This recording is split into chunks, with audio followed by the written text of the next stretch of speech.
Hello, Josh. You are up next. How's it going? All right, good. How are you? Pretty good. You're the guy that we scheduled for last week, right? Yeah. Okay, cool. You got a hand for us? This is 2-5, six-handed, Two, 1K effective stack. and what's the cap in this one? 1K. 2-5, six-handed. It's a 1K cap, and you're 1K effective. Yep. All right. So under the gun opens to 15. Middle position calls. The button calls, and I'm in the big blind with ace three of clubs, and just decide to call rather than I guess three bet. So under the gun to 15, MP calls, button calls, hero calls in big blind with ace three of clubs, and I think that I would probably do the same unless somehow you think that that small you can pick up on something with that small raise size. Is that the standard open? It seems a little bit small in this game. This player particularly was his standard open was 15. So it doesn't say anything about the guy's hand really. No, he Okay. was that was his standard raise size. Okay. I mean, if you want to squeeze some, ace five and ace four and ace 10 Yeah. plus would be the ones that you would squeeze. Okay. Yep. Yeah, So I think ace three of clubs. I'm just gonna yeah. call close the action. So you're up Um, $60 to the flop. Yep, flops ace three king rainbow. Ace, king, three, rainbows. You flop top and bottom. Yep.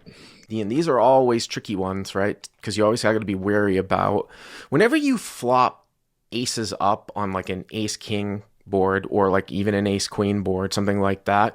There usually are decent candidates to take, like if you want to have strong hands to call across rivers with, where you don't put any pressure on it. Sometimes you might even get a guy to value own himself.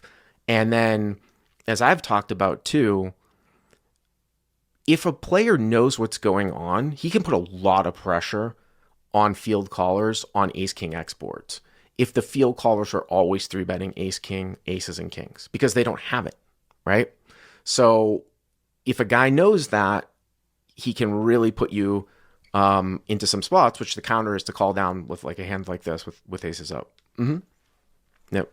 So in this scenario, under the gun C bets 30, so he's been half pot. Uh huh. The middle position player calls, and then it folds around back to me, and I raise to 120. So why did you decide to raise here? Yeah, so I thought six-handed. I mean, I thought it being six-handed, I could potentially get value from weaker ace X. Um, Maybe some queen jack with some backdoors might, make a loose play and call the flop. Um, Yeah, I mean, but yeah, I don't think against I don't think it's, you know, what I just said was talking about playing against a somebody who can put you in a spot and understand board texture and understand that, like the higher up that I played, the more tough the player was making the c bet, the more I just call. Now I can get on board though in a 2-5 game where if you think there's value to be had, I don't think the race is that bad. So I don't disagree with you, but I'm just sort of asking. I think it would be slightly yeah, well, better I than think also because of the middle position caller that. too. Mm-hmm. Um, that might incentivize me more to raise that spot. Okay, so you make it 120. So I do make it 120. The under the gun player calls as well as the middle position player. They both call. Yep. Wow, that's interesting. I So, wonder what this MP guy has in between. yeah. So So 360 now it's like what 420 something like that to the turn. 120 times 3, 360 plus the 60. 60. That's Yeah. 420. Okay. Yep. Mm-hmm. Turn is the five of spades, so it brings in the backdoor flush draw. Okay. And if I'm raising the flop with aces up, I think I could potentially slow down here, but if I think I'm good raising the flop, then I want to continue betting here on the turn, so I bet 210. Yeah, I don't think the five changes much here. I don't think the five changes much here. I mean, I assume that you might think differently if it's a queen or a jack on the turn, right? Yeah, for sure. But I mean, if I'm going to be raising the flop, thinking aces up is good, I should be betting this turn. Like you said, five doesn't change much. Much. It's Right. bringing in some backdoor draws, and now I need some more protection. I mean, Um, the only thing that you were sort of behind to is the guy from up front having ace king and he's just calling you, right? Or he calls and he turns ace if he calls your check raise and turns ace five, or the guy in the middle sandbagging something. But I can get on board. So here at a 210, which is half Sizing again, that's not really reflective. Usually, in theory, it's usually 1/3 or 2/3, and maybe because it's multi-way. I don't mind the sizing though, because here's why sometimes I like to go half to break the theory. Here's why half might be more efficient here in this particular spot live versus 1/3 or 2/3. Because if you go 2/3, I think you do put the UTG guy in a spot where he might fold out because you look so strong. And if you go only 1/3, you might lose value from what would call up to half. So I don't mind the sizing, you know?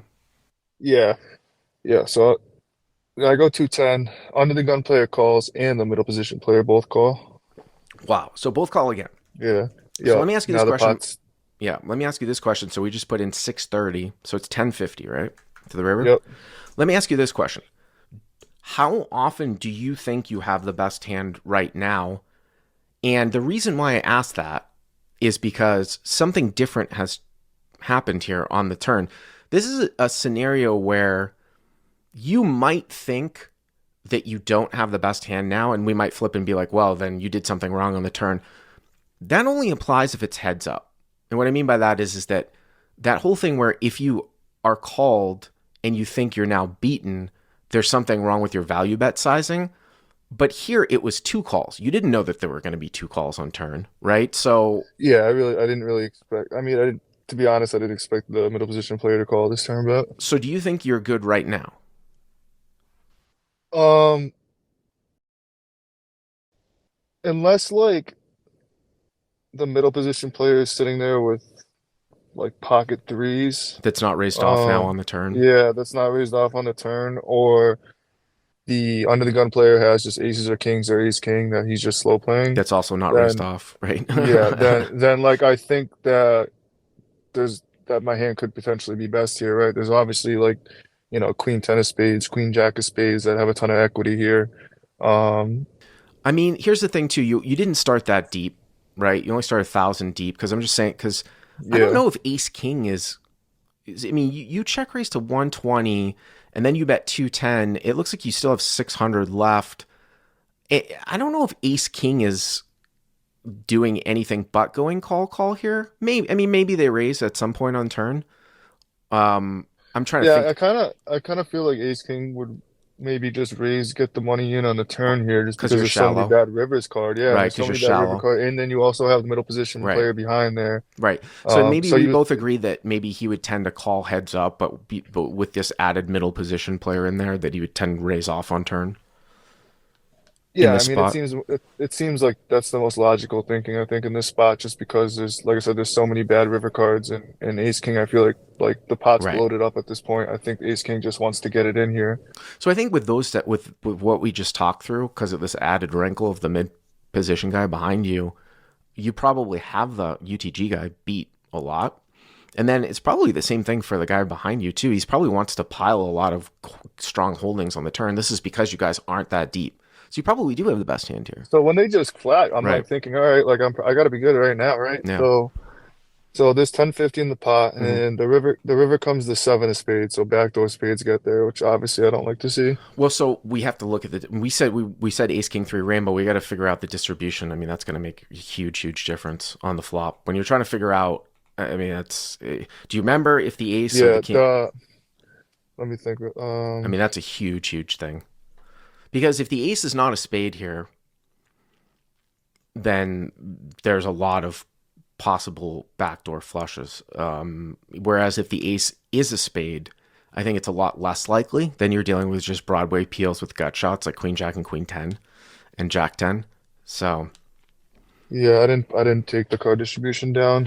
I think that's a very important thing. I don't know how we'll put it up, but let's see what happens here. So you've got like 600 left, right? Yeah, so I've got about 600 left. Let me just go back to the hand here. I mean, Yeah. here's the thing that I would say. I think not only is it again the seven probably isn't going to matter here. Like if you're ahead now, that's seven's a pretty big blank, except for the fact that it's backdoor spades. Like say for example, the seven was a heart. Okay, what would you do if the seven was a heart? Um, Probably shipping. probably on the shipping. river. I think a value bet is an Yeah. order for sure. I don't know if it's a Yeah, ship. I think the pot's 1050. I mean, I got like Yeah. six something behind. I think I'm probably just because if I bet small and then get jammed on, I mean, No, yeah. I mean, but yeah, the problem here with the backdoor spades, there's two issues. I mean, the first one, obviously, especially if the ace is not a spade, is that you can now be beaten. And I think the second one is if you're dealing with any type of competent players, the calling range now should be tighter.